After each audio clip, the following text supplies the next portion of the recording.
falar de infecções bacterianas primeiro, tá bom? Vamos dar essa adiantada aqui na vida.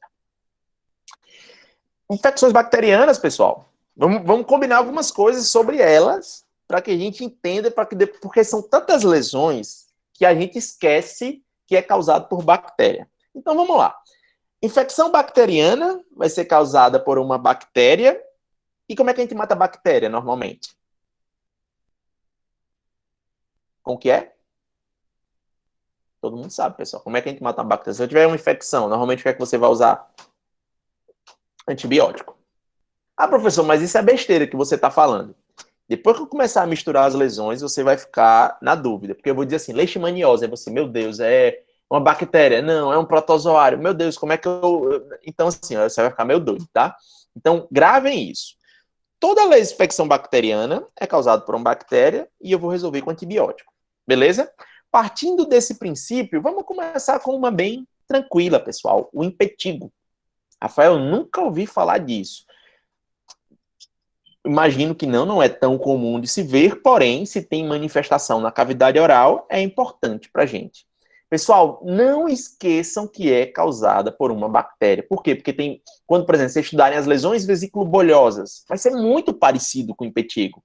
Só que vesiculobolhosa é um tipo de infecção que é imunologicamente mediada. Não é causada por bactéria. Então, cuidado para não confundir, tá bom? É uma infecção superficial da pele, causada pelo Streptococcus pyogenes e por Staphylococcus aureus. Com certeza vocês já ouviram falar desses cidadãos. Eles estão aí na nossa pele, só que eles precisam de uma forma para penetrar na pele, tá certo? Eles estão aqui na nossa flora, de pele normal, nas nossas bactérias, só que elas precisam de uma oportunidade. Quando a gente olha no microscópio, ó, essas são as formas bonitinhas daqui do Streptococcus e do Staphylococcus, tá bom? Eu tenho duas variantes principais, que é o impetigo não bolhoso e o impetigo bolhoso, né? Se você fosse apostar, eu diria que o não bolhoso não tem bolha e o bolhoso tem uma bolha, tá bom? São padrões clínicos distintos, porém não quer dizer que um não possa se transformar no outro. Eu tenho prevalência aumentada quando eu tenho condições sistêmicas debilitantes, isso é muito importante, pessoal, ou infecção pelo HIV, ou um paciente que tem diabetes tipo 2, ou um paciente que faz diálise, faltou parênteses, ou um paciente alcoólatra, tá? Tudo que possa levar a uma baixa imunológica pode estar associado com isso. Então, o não bolhoso, que é o impetigo contagioso, que a gente chama, é o tipo mais comum, tá certo? Ele pode apresentar lesões faciais, e aqui tem um aspecto clínico clássico da lesão, tá? Ele se desenvolve normalmente ao redor do nariz e da boca, tá bom? Podem ter um padrão linear que corresponde à arranhadura prévia por unhas, então ele pode ter um tracinho como se você tivesse se arranhado, ou então coçado ali naquela região. Ele é contagioso, pessoal. Então, se eu pegar aqui com a minha mão, coçar e botar a mão em outra pessoa pode pegar essa bactéria, tá bom? Isso é muito comum em áreas que não tem saneamento básico, né? O Brasil, ele não é nada saneado. Em áreas que tem muita gente, por exemplo, é muito comum você encontrar impetigo naquelas áreas da Índia, e aí eu tenho várias formas que ele possam aparecer. Veja aqui se não parece, lembra um pouco aquela quelite esfoliativa que eu mostrei para vocês, tá certo? Lembrando que a quelite esfoliativa, quimicamente, você fica passando ali a língua, tá certo? Você pode ficar mordendo um pouco ou succionando. Aqui você já tem essas feridinhas, tá? Feridinhas que podem ser bem amplas, tá bom? E aí, como é que funciona, pessoal? Normalmente, eu tenho uma mácula ou pápula vermelha, clinicamente eu vou ver assim, tá? Que vai se transformar em uma vesícula, lembrando que a vesícula, ela tem um líquidozinho dentro, ó, então dá para perceber. E se eu tenho um líquidozinho dentro, pessoal, ela pode formar essa crosta espessa e dar uma estourada. E aí fica com esse aspecto, ó. Se eu mostrasse bem rápido essa foto aqui num cineminha, por exemplo, perguntando um diagnóstico, vocês poderiam confundir com a herpes. A herpes é bem parecida com isso. Só que eu só vou falar da herpes quando eu estiver falando de vírus, tá? Isso ainda estou falando aqui de bactéria. O bolhoso, pessoal, normalmente eu não tenho na estrutura da face, tá bom? Então eu tenho mais no restante da pele da pessoa, tá bom? Que pode aparecer em outras localizações, na face não é tão comum. E aí o nome clínico, né, o aspecto clínico já condiz com o nome dele, ele é bolhoso, tá? E aí eu vou para o tratamento que sempre se pergunta em prova, pessoal. O impetigo é causado por uma bactéria, o tratamento é antibiótico-terapia. E aí o prognóstico dele é bom, se você fizer o tratamento, tudo certinho. Tranquilo? Alguma dúvida sobre impetigo? Pode passar pelo estágio de úlcera? Pode também. Toda lesão pode passar pelo estágio de úlcera. Crosta-em-amba, exatamente, eu vou falar muito desse aspecto de crosta-em-amba, que o amba é uma cor amarelada, né? Aquele meio de ouro, tá certo? E pode sim passar pelo estágio de úlcera, principalmente se você coçar, tá? Se você não coçar, não é tão comum formar uma úlcera, mas se você coçar, é sim mais comum, tá bom? Alguma dúvida aqui, pessoal, do impetigo? Tudo de boas, né? Rapaz, tem pouca gente assistindo a aula, né, hoje. Só tá se preparando para a prova. Erisipela, pessoal, outra lesãozinha que pode aparecer, não tão comum, mas assim, relativamente comum em algumas áreas do Brasil. É uma infecção superficial da pele, tá? Associada ao Streptococcus beta-hemolíticos, que são esses bonitões aqui, ó. Você bota no microscópio, dá para ver eles diretamente, tá certo? Prevalência em adultos jovens e idosos e em pacientes debilitados. Mais uma vez, eu estou repetindo o fato de pacientes debilitados. Diabético, paciente imunossuprimido, obeso, alcoólatra. Por que isso é tão importante, pessoal? Porque o nosso organismo ele tem uma extrema capacidade de lidar com infecções. Então, meu organismo sozinho, mesmo sem eu tomar antibiótico, ele consegue resolver uma série de broncas. O problema é que se eu tiver com essa imunidade baixa, e hoje a gente fala muito sobre imunidade baixa por causa do Covid, né? Pacientes idosos são o maior grupo de risco, pacientes que têm comorbidades, por quê? Porque a imunidade é baixa e isso tudo pode estar associado. As bactérias, elas penetram através de um pequeno ferimento, que aí vai ser ou picada de inseto, ou frieira, ou micose de unha, para quem já teve que ficar se coçando lá aquela região, tá certo? Ou na pele ou na mucosa, elas vão se disseminar pelos vasos linfáticos e aí podem atingir ou o tecido subcutâneo, tecido gorduroso, tá bom? A área afetada, pessoal, pela erisipela, eu acho que esse vocês devem lembrar ainda do ensino médio de vocês, talvez. Ela fica vermelha, ela fica dolorida, ela é bem vermelho, brilhante. Ele tem um aspecto, pessoal, às vezes que lembra casca de laranja, que fica meio rugosa, tá? Então, para quem não lembra da erisipela, ela fica mais ou menos assim, ó. Olha o rosto rugoso, amassado, tá? Aqui uma área só avermelhada e demaciada, mas o erisipela mais desenvolvida na face. O local mais comum de ter erisipela, pessoal, são nas pernas, tá bom? Mas aqui, ó, erisipela na face vai ser o que vai importar bacana pra gente.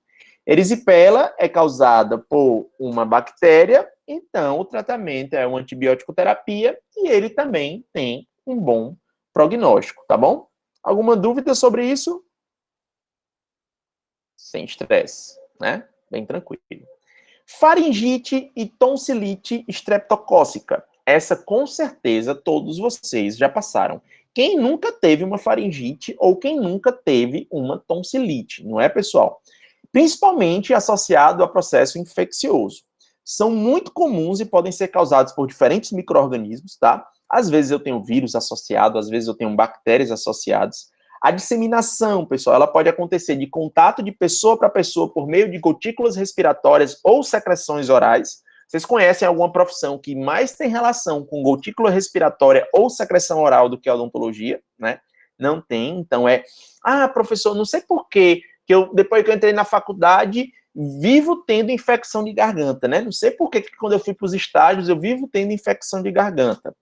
Aparecimento repentino de dor, pessoal, da garganta, você pode ter febre associado, e aí você vai ter disfagia, hiperplasia tonsilar, ó o tamanho que ficam ali as suas amígdalas, tá? Vermelhidão da orofaringe e amígdalas, petequias palatinas, linfadenopatia cervical. A gente pensa que linfadenopatia, né, os linfonodos aumentados, só tem quando tem câncer. Não, pessoal. Qualquer infecção nessa área pode levar. Vocês sabiam que, inclusive, um paciente ele pode ter angina de Ludwig, que é causada por infecção odontogênica, né? Aquela que você fica com toda a área do pescoço comprometida por conta de uma tonsilite e faringite estreptocócica. Então, você pode morrer asfixiado por conta do processo infeccioso que pode acontecer, tá? Então, clinicamente, pessoal, ou eu vou ter uma faringite, tá? Ou eu já vou ter uma tonsilite associada, tá bom? Por que essa areazinha branca? É aquele clássico exame que o médico faz quando bota um palitinho na nossa boca e diz: um paciente desse, pessoal, não é para receber tratamento odontológico, tá? Por que eu estou dizendo isso? Porque vai ter aquele cabo que não vai perder uma consulta. Vai ter um dia que vai ser assim, ó, sexta de carnaval, que não é feriado na sexta de carnaval, em tempos normais. Estou falando assim, sem Covid. Aí você vai dizer, não, essa minha clínica que termina aqui 7 horas da noite, na sexta do carnaval, não vai vir um paciente, não. Ele vai, pessoal. Tem um paciente que não falta nem café. Aí o paciente está se lascando de febre, está se lascando com a garganta inflamada e vai, mesmo assim, para consulta. Lembro a vocês, mais uma vez, não é para atender paciente assim. Se você gerar aerossol na boca desse paciente, vai ser gotícula de saliva para tudo que é lado e vai ser muito mais fácil de você se contaminar, tá bom? Normalmente eles são autolimitantes. Então, para quem já teve dor de garganta, essas faringites, essas tonsilites, viu que ou passou sozinho, ou você só tomou um anti-inflamatório e passou, porque o próprio organismo, ele tratou de debelar a infecção, ou às vezes, num grau mais acentuado, você teve que usar antibiótico, tá? Um dos antibióticos mais usados para esse tipo de infecção é a azitromicina. Então, assim, normalmente ele se resolve sozinho, sem precisar de grandes coisas. Mas enquanto você está com aquela situação, pessoal, é bem desagradável de verdade, tá bom? Alguma dúvida sobre isso? Fui ter tonsilite pela primeira vez na vida depois de odonto. Exatamente. Exatamente. Então, não se ache estranho que você tenha essas... provavelmente você pode ter pegado nisso, né? Rafael sofre com isso de 4 em 4 meses. Tem pessoas que têm propensão a ter, Rafael. E aí são pessoas que têm, por exemplo, as amígdalas grandes, né? Grandes, e por isso que a gente faz a cirurgia a gente não, né? Os médicos fazem a cirurgia de remoção das amígdalas. Tem gente que tem muita propensão em ter isso, tá bom? E quem tem essas amígdalas super desenvolvidas, normalmente tem isso aqui também, ó. Concreções amigdalianas e tonsilolitíase. Quem nunca tirou, ou quem nunca viu, um carocinho amarelo que estava na amígdala, que saiu que parece que você estava comendo bosta, de tão fedido que é, tá certo? Porque depois que você tira, você vai cheirar para ver o que é, né? Quem nunca fez isso, quando era adolescente, criança, que aconteceu alguma vez, quem já teve isso, né? Que atire a primeira pedra. Apesar de ser muito nojento, né, meu povo? Essas concreções amigdalianas ou tonsilolitíase, pessoal, o que é que acontece? Quando a gente está ali na amígdala, ela tem um monte de invaginação, né? Então, se eu pegar aqui a amígdala, pessoal, ela tem uns cantinhos, assim, ó. Ela tem uns cantinhos, umas reentrâncias. Nessa aqui que eu mostrei a Maria, ó, cheio de reentrância. Daí, o que é que pode acontecer, pessoal? Essas locais, essas reentrâncias, elas são retorcidas, essas que são bem retorcidas, elas são preenchidas por ceratina. E aí, essa ceratina, ela funciona meio como se fosse uma rede.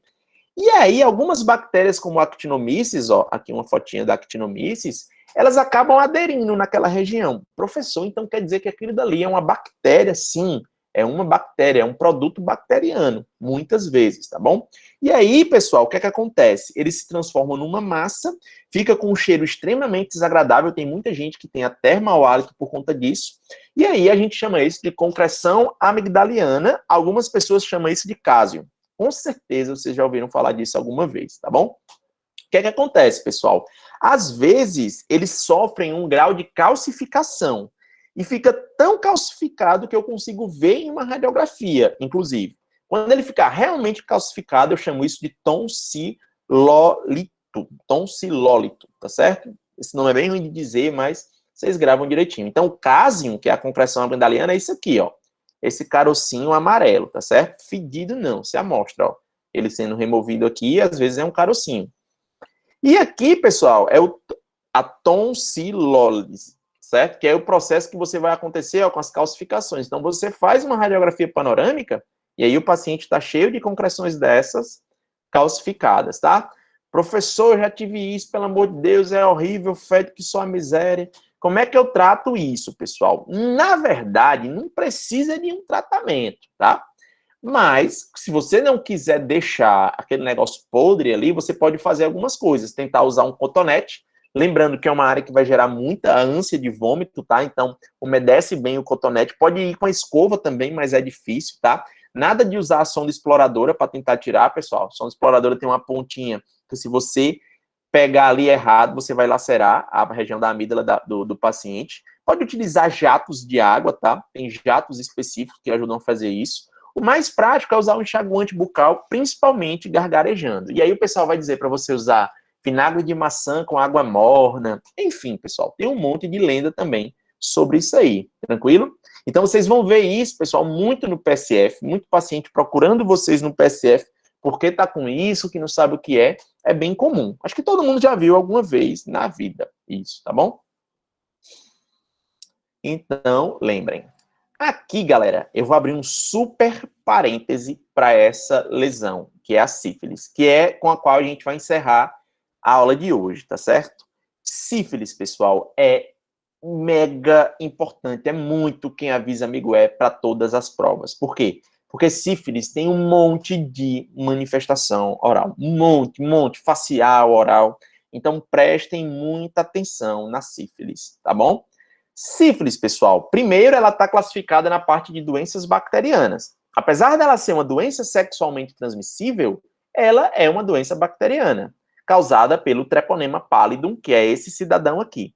Vocês vão ver que muitos exames, inclusive na parte de odonto, se perguntam também pelos exames, é possível identificar diretamente o treponema. E aí, por exemplo, essa aqui é a impregnação com prata. E aí você visualiza o treponema para chegar no diagnóstico. Rafael, mas a sífilis não é fácil dar o diagnóstico? Nem sempre, pessoal. Principal via de transmissão é o contato sexual, ou então da mãe para o feto. Professor, eu posso pegar a sífilis através de uma transfusão sanguínea? Pode, mas é muito raro, né, pessoal? Os centros de distribuição de coleta de sangue são muito seguros hoje, tá bom? Humanos são os únicos hospedeiros naturais comprovados para sífilis. Então, não adianta dizer que tem a sífilis do macaco, que foi. Não, pessoal, o único hospedeiro natural é o ser humano, tá bom? E os homens são 5,9 vezes mais acometidos do que as mulheres. Por quê, pessoal? É fácil. Toda doença sexualmente transmissível, você vai ter um aumento, a maioria dos casos vão ser em homens. Por quê? Porque o homem normalmente é que vai pular a cerca, é que vai em locais de prostituição. Por exemplo, é muito raro você pegar no dia a dia um casal que seja realmente casado e que use preservativo, por exemplo.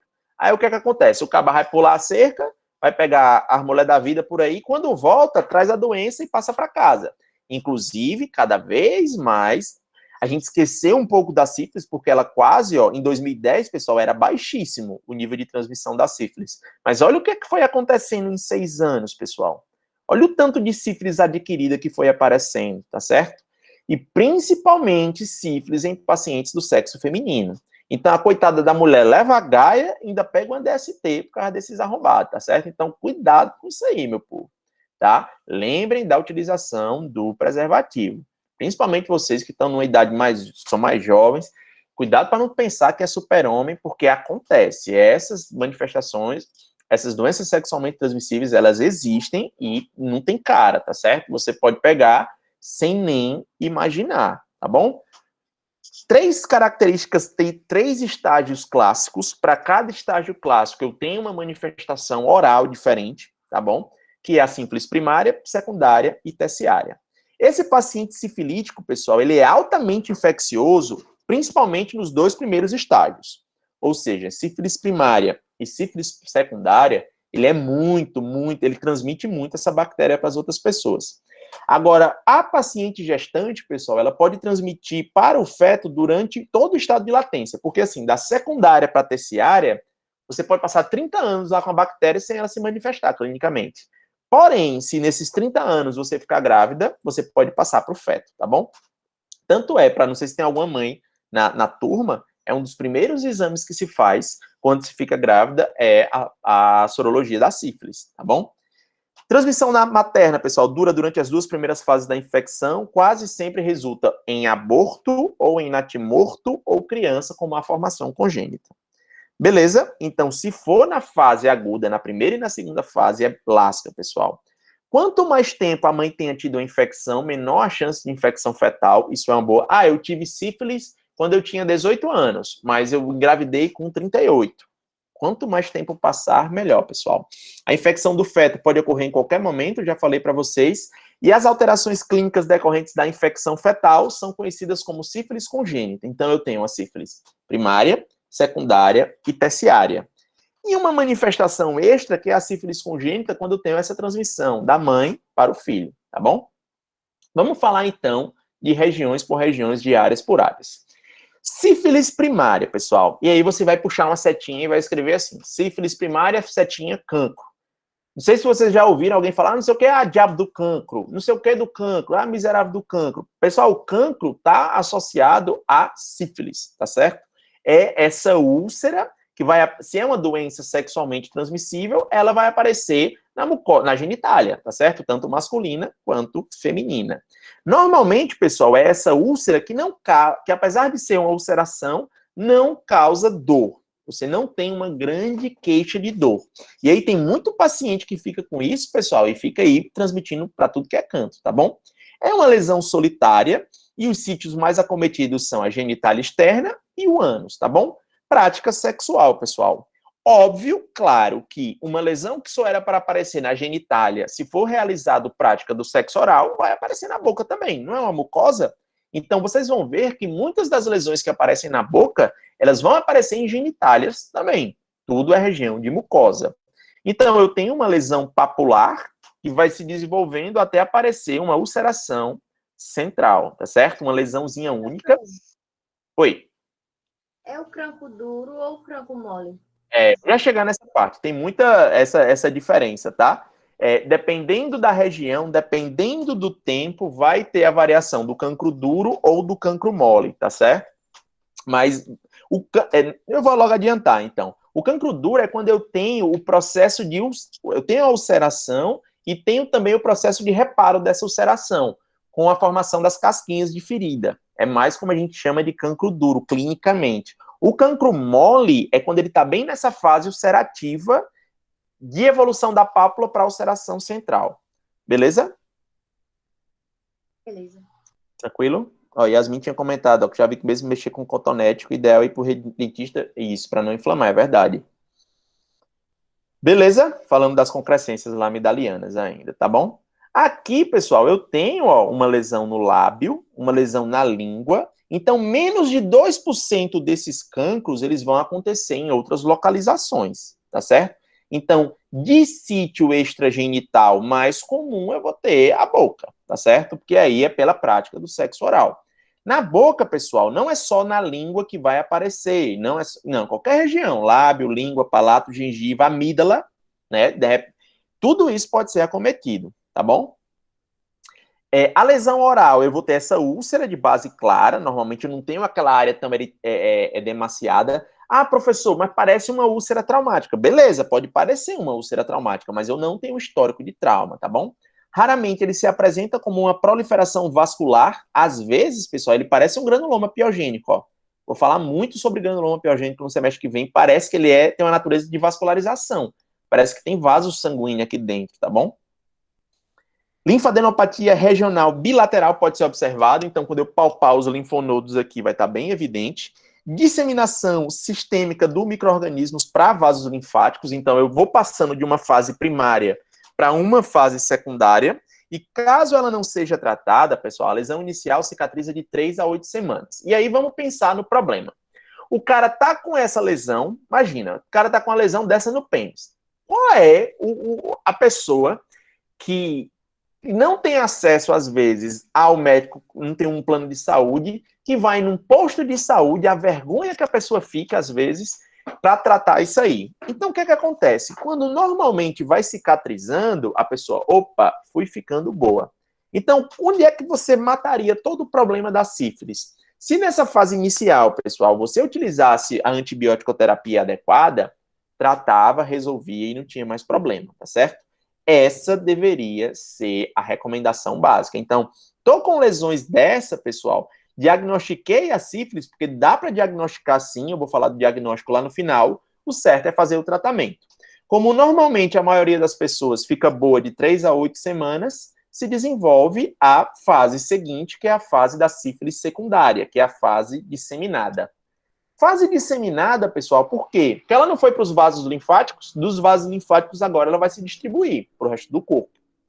Ela normalmente acontece 4 a 10 semanas após a infecção inicial, tá bom? E aqui, pessoal, eu começo a ter um quadro sistêmico. Eu tenho linfadenopatia indolor, tenho dor de garganta, tenho mal-estar, tenho cefaleia, tenho perda de peso, tenho dor musculoesquelética, muito mal diagnosticado, porque a pessoa não relata que teve aquelas lesões genitais ou orais, pessoal, como se fosse uma virose. Então, muitas e muitas pessoas, porque parece muito com a virose, tá? Saem com esse diagnóstico errado. O que é que acontece? Aqui, galera, eu tenho uma clássica manifestação que são erupções cutâneas maculopapular difusas por todo o corpo. Palma da mão, na região de tronco, na região das mãos. Então, assim, não é incomum que você tenha essas erupções cutâneas, essas erupções maculopapulares. Inclusive, galera, dentro da boca. Só que dentro da boca eu vou ter uma condiçãozinha, e aí vocês vão gravar esse nome, porque é o jeito que é chamado condiloma lata. Condiloma lata. Quem avisa, amigo, é demais, pessoal, que são esses nódulos endurecidos, tá bom? Condiloma lata. Não esqueça esse nome, tá bom? E aí, ao contrário do cancro que eu tinha isolado, pessoal, da sífilis primária, eu tenho múltiplas lesões na sífilis secundária, tá certo? Que também vão ter resolução espontânea. Então, vamos lá. O cara passou pela primária e não tratou. Passou pela secundária também não tratou, meu povo. Aí é a sorte, beleza? Outras manifestações orais importantes que vocês devem gravar. Alguns pacientes têm uma área de exocitose e espongiose, pessoal, que são as placas mucosas. Então, eu vou ter uma placa esbranquiçada dentro da cavidade oral. Tudo que é branco dentro da cavidade oral, eu tenho que diferenciar de leucoplasia, que é uma lesão pré-câncer, tá certo? Então, muito cuidado aqui com essas lesõezinhas, ó. Podem ter aparências clínicas diferentes, mas podem aparecer também essas placas. Então, vamos lá. Característica oral da sífilis primária. Cancro, acabou-se. Característica oral da sífilis secundária. Eu vou ter o condiloma lata e vou ter as placas mucosas. Alguma dúvida por aí, pessoal? Ó, mais placa mucosa aqui, mais placa mucosa aqui. Alguma dúvida em relação a isso, pessoal? Já ouvi falar disso. Utiliza o teste ELISA. O ELISA é um dos testes, apesar de não ser o mais indicado para ele, tá certo? Mas sim, o ELISA é um dos testes disponíveis. Vocês vão ver, pessoal, que o teste, ele nem sempre você vai fazer o que você quer. Você vai fazer o que você tem, tá certo? E aí, às vezes, é o que tem na prefeitura para fazer, e aí você vai fazer. Por isso que existem testes específicos e testes não específicos. O mais não específico deles é o VDRL, que apesar de ser um dos mais usados, ele não é específico para o treponema, porque você não identifica o treponema, né? É muito melhor usar uma impregnação com prata, por exemplo, mas é mais difícil você identificar. Beleza? A sífilis terciária, pessoal, é a terceira fase. Então, o desgraça teve o cancro, o cara teve a placa submucosa e mesmo assim o miserável não tratou. Aí ele vai para a sífilis latente, que é a sífilis terciária. Esse período de latência, pessoal, que a bactéria fica dormindo, é de 1 a 30 anos, é muito tempo, tá bom?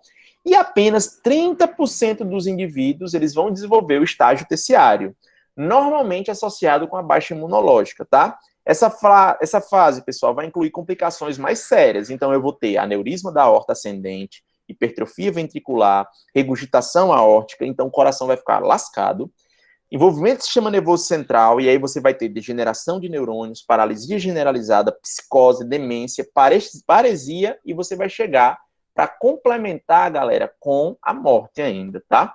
Tem algumas lesões faciais e orais específicas que podem acontecer, tá? A mais clássica delas é essa aqui, que é o goma. Outra setinha que vocês vão puxar, outro destaque que vocês vão ter aí, pessoal, que são esses focos dispersos de inflamação. Então, é como se fosse um cancro, pessoal, só que um cancro super desenvolvido, super ulcerado, super inflamado, tá certo? E aí você pode ter a formação, inclusive, de lesões intraorais com fendazinha aqui no palato, com perfuração do palato. Veja, mostrei uma lesão muito parecida com essa hoje, que é a perfuração que acontece no palato por conta do uso da cocaína, tá certo? A língua também pode estar envolvida, causando uma glossite. A glossite é um processo inflamatório na língua, tá? Ó, perfuração do palato aqui. Ó a língua, pessoal. A glossite, ó. A língua grande, crescida. Você tem... Ah, professor, mas não tem aquele vermelhão. Pois é, ela fica uma glossite meio que atrófica, né? Mas você tem esse aumento de volume na região da língua, tá certo? Você tem perdas de algumas papilas. Então, assim, hiperceratose é uma condição bem característica. Isso pode ser, inclusive, mais desenvolvido. O paciente pode ter tanta essa hiperceratose que pode criar como se fosse um cabelinho, realmente, na língua dele. Tranquilo? Para encerrar, meu povo, a gente tem a sífilis congênita. E aí, a sífilis congênita é aquela que A mãe contaminada passa para o feto, tá? Quem fez esse diagnóstico a primeira vez foi Sir Jonathan Hutchinson, que aí, inclusive, ele tem a tríade de Hudson, que é bem famosa, nos qual eu tenho os dentes de Hudson, que são os incisivos e os molares, a ceratite ocular intersticial, que o paciente pode ficar cego, e, além disso, uma surdez, pessoal, que está extremamente associado ao comprometimento do vestíbulo coclear, tá certo? Do oitavo par craniano. Então, vamos lá. Quais são os achados iniciais que eu tenho? Normalmente, os achados, eles vêm com 2 a 3 semanas. Professor, como é que eu previno isso? Se eu identifico a gestante que tem sífilis, eu ainda posso fazer o tratamento para que o bebê não desenvolva, tá? Mas se isso não for possível, pessoal, pode acontecer. Então, eu tenho um retardo de crescimento, febre, icterícia, o paciente fica altamente amarelo, tenho anemia, tenho hepatoesplenomegalia, todas as vísceras do paciente ficam bem crescidas, o fígado fica bem crescido, rinite, eu tenho Hagades, que são essas fissuras que aparecem na comissura, que pode aparecer nas axilas, nos pezinhos também, nas mãos. Tudo isso é manifestação clínica inicial, pessoal. Ainda estou na parte boa aqui, viu? Ainda vai ficar na parte ruim. Tem os incisivos de Hudson, que são bem clássicos, ó, que é esse dentinho como se fosse dente de vampiro, ó, parece uma chave de fenda, que ele chama. A gente tem aqui um diâmetro mesodistal maior no terço médio da coroa, ó. Então, essa é uma característica clássica desses pacientes, tá? Esses incisivos. Você tem essa hipoplasia aqui, tanto do esmalte como da dentina, bem na região central. Ó, clássicos, pessoal, dentes de Hudson. Incisivos de Hudson. Clássicos, tá? Fácil de ver. E você tem uma condição dos molares, que são molar em amora. Amora, aquelas frutinhas pequenas, vermelhinhas, tá? E aí você tem, por exemplo, ó, imagina você aí que já penou na anatomia, fazendo uma restauração, olha o tanto de cúspide que um molar desse tem, pessoal. Então, não é incomum que você encontre também esses molares dessa forma, ó, uma anatomia completamente alterada, tá certo? Além disso, pessoal, você pode ter aquela ceratite que eu disse para vocês, que você pode ficar com cego, né, por conta disso. A surdez pode estar apresentada.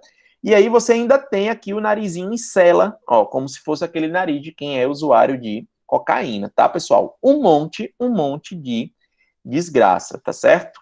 Diagnóstico, pessoal, é muito importante o diagnóstico. Eu tenho ou o diagnóstico direto ou indireto. Os principais são a microscopia de campo escuro, tá?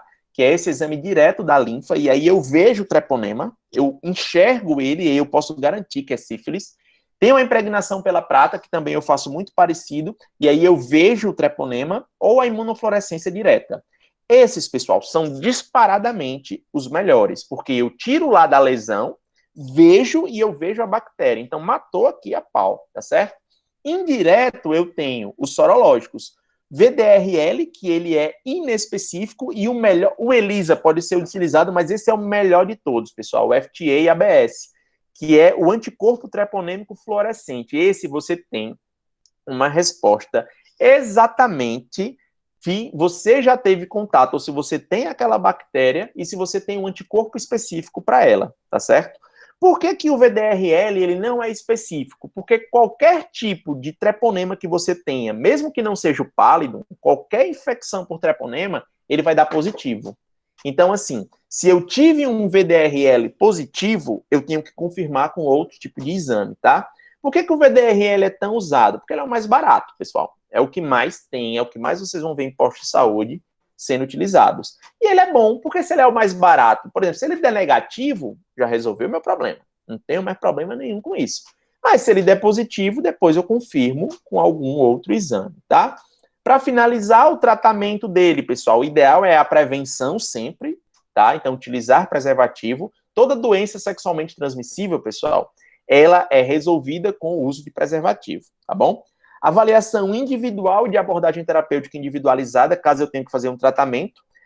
O principal medicamento de escolha ainda é a penicilina, a famosa bezetacil, pessoal. A famosa bezetacil ainda é o mais utilizado. Então, se eu pegar aqui um paciente numa fase inicial, lembra do cancro da sífilis primária, se eu fizer o tratamento, tanto resolve o cancro, como eu vou evitar a disseminação sistêmica da lesão. Tranquilo?